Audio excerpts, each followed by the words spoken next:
Hello everyone, I'm Black Screen. As the latest masterpiece in the OPPO Reno series, the OPPO Reno16 has undergone a comprehensive upgrade. Its appearance, screen, imaging performance, and battery life have all brought us considerable surprises. Next, let's take a quick look at it from these 5 dimensions. The OPPO Reno16 focuses on a small screen and lightweight experience, with almost no pressure when held in one hand, and it fits easily in your pocket without any burden. It is the first in the industry to use a mass-produced 3D ice-clear floating process on the back cover.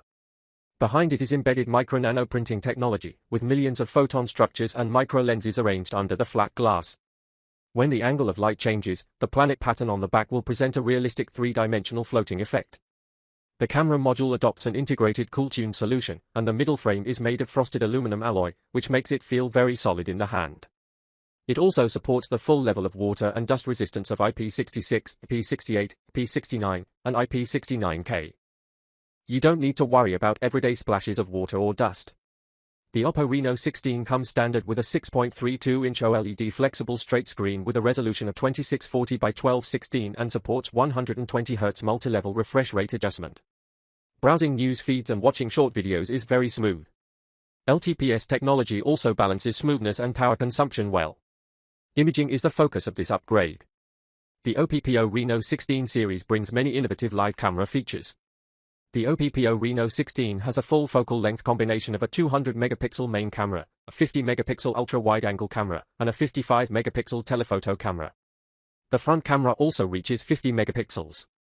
Whether it's everyday landscape shooting or portrait selfies, it can output clear and beautiful photos.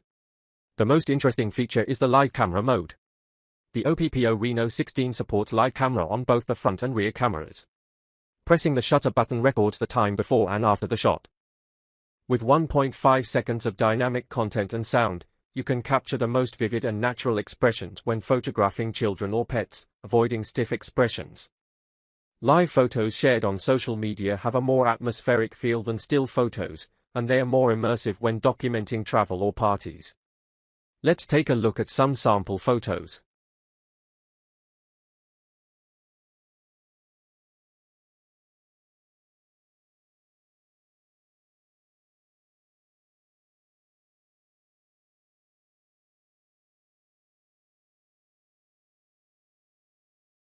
Of course, achieving a slim and lightweight design also requires powerful performance and long battery life. The OPPO Reno16 is equipped with a Dimensity 8550 Super processor and Color OS 16 system, forming a deep hardware and software synergy. It maintains smooth performance for daily tasks such as browsing videos, watching videos, and playing games, with very comfortable power consumption control. Through actual testing, it was found that the OPPO Reno16 can maintain a smooth full-frame performance when running Honor of Kings, unleashing its powerful performance. For heat dissipation, it uses a nanofluid reinforced ice crystal heat sink and a high-efficiency graphite combination. At the same time, it introduces a Shanghai communication chip and an independent Wi-Fi acceleration chip to ensure stable transmission of cellular and Wi-Fi even in weak network environments. It has a built-in 6700 mAh super battery, which can easily last a day with moderate use and supports 80W Super VOOC flash charge. It only takes 66 minutes to charge from 100% to 100%, which is enough for long-term use during short breaks. You also don't need to worry about battery anxiety when you're out. Overall, the OPPO Reno16 is a highly targeted lightweight flagship with a small screen, excellent weight and feel, and a large battery that solves battery anxiety. It also features full-range imaging and innovative live streaming modes that are very fun, perfectly meeting the actual needs of many young people. Therefore, if your budget is in the 3,000 to 4,000 yuan range, you should consider the OPPO Reno16. It should be a very balanced and reliable choice. Okay, that's all for this video. See you in the next one.